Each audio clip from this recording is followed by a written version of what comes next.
Time now to take a look at the latest business news, and we're going to start with some good news for the Eurozone as new figures show that Germany's economy is not in recession. To tell us more about that, our business editor Stephen Carl is here. Stephen. Eve, this had been a cloud hanging over the Eurozone since we learned that Germany's economy had shrank in the second quarter of this year. But you do need 2 quarters of negative growth for a recession, and Germany did see some small growth in the last 3 months. Now, this was the lowest growth rate possible, the German economy just expanding by 0.1% in the third quarter, following that 0.2%, that's a revised figure, contraction in the second quarter. That is enough, though, to dodge the dreaded recession. In the past year, Germany's economy growing by 1%. Not a bad performance compared to the rest of the Eurozone, but it is still weak for the economy that's considered to be the engine of the euro area. Well, meanwhile, there are more signs that China's economy is being affected by the trade war with the United States. Output from Chinese factories slowed sharply in October, growing by just under 5%. Now, that's being attributed to weaker demand domestically and globally, which has been affected by the tariffs. Retail sales slumped too in October, back to near their lowest level in 16 years. This adding to the expectation that growth in the world's second largest economy will also slow down in the last 3 months of this year. Meanwhile, talks are continuing with Washington over what's being called a Phase 1 deal to end the dispute. The Wall Street Journal reporting that China is reluctant to commit to a certain amount of purchases of US agricultural goods like soybeans and pork. Donald Trump says that Beijing has agreed to buy up to $50 billion worth, but the Journal says Beijing wants more flexibility than that. Meanwhile, we've been hearing how the ongoing dispute is affecting American businesses from the chairman of the Federal Reserve. We've been hearing now for a year and a half from companies, and I think this is fairly widely accepted now, that tariffs, but to an even greater extent, uncertainty around future trade policy is, for now, it has been weighing on business sentiment and is probably part of the global slowdown in manufacturing, in business investment, in exports, in trade. Part of the story. There's a much bigger story out there, but it's a part of that. Well, let's see how all of that's going down on the markets today. Fairly flat open in Europe at the start. The news from Germany not providing much cheer across London, Paris and Frankfurt. All the markets dipping into the red there at the start of trading. Shares in the German carmaker Daimler not helping things either. They're down around 3%.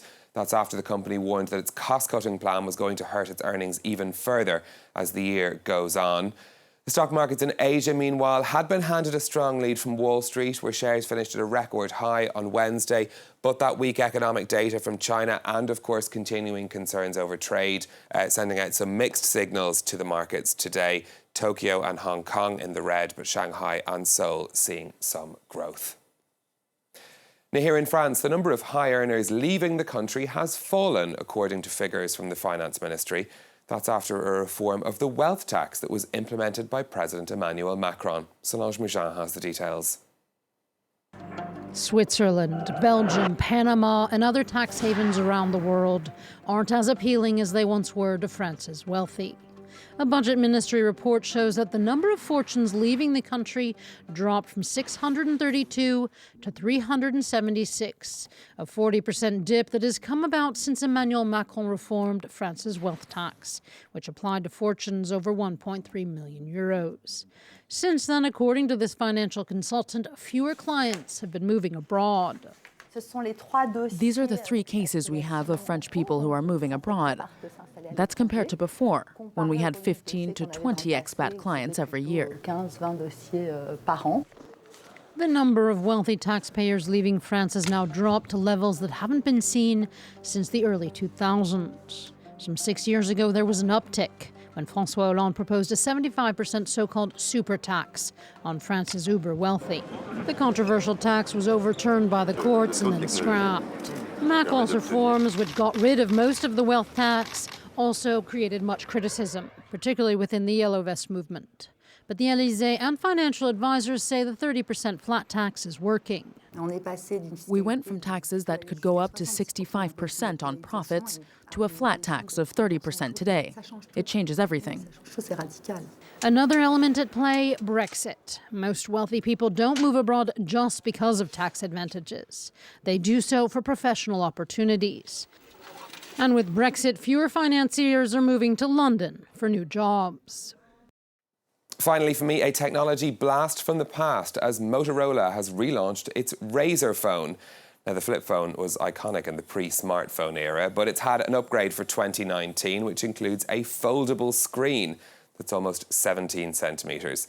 It'll go on sale in the United States in January with a hefty price tag of almost $1,500. This at a time when smartphone sales are slowing down. So we'll have to see how much people are willing to pay for that hint of nostalgia, Eve. I have to say you were winning me with the whole compact side, but no, I think I'm out there. Stephen Carroll, thanks a lot for that business update.